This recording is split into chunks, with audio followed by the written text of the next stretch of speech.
to sing a niggin. Da da da da da da da da da da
There's a tradition amongst Chassidim, at least there was a tradition amongst Chassidim,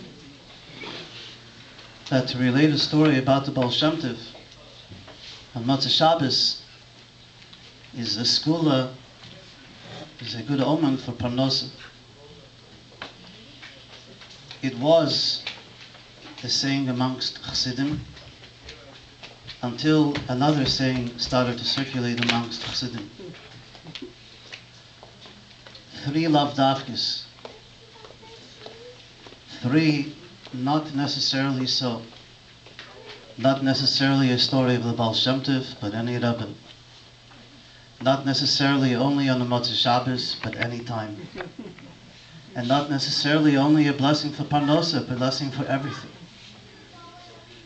Reb Shlomo was one who certainly knew the power of a Chassidishe Maisa, of a story, and conveyed so much of his Torah, and so much of inspiration came through the stories, Chassidishe stories that he would share.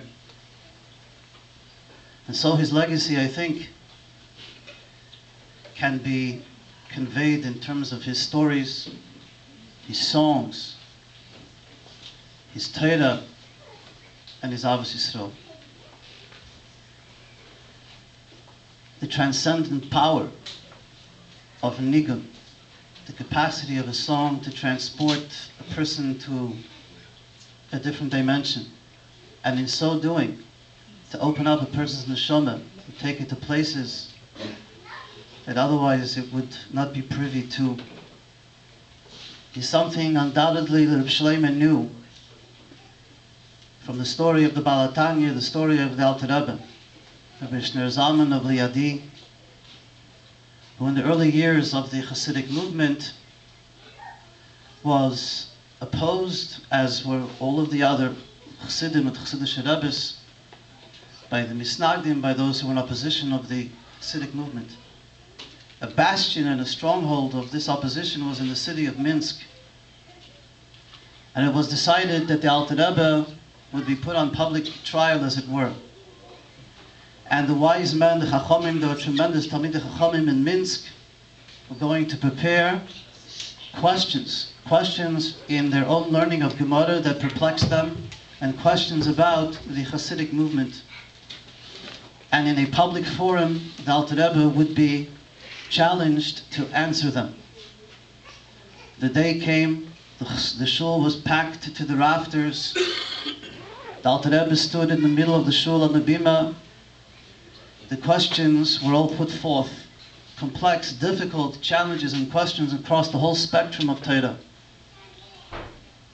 And when the questions were finished being asked, the Alter Rebbe stood in the middle of the bima and proceeded to sing a nigun.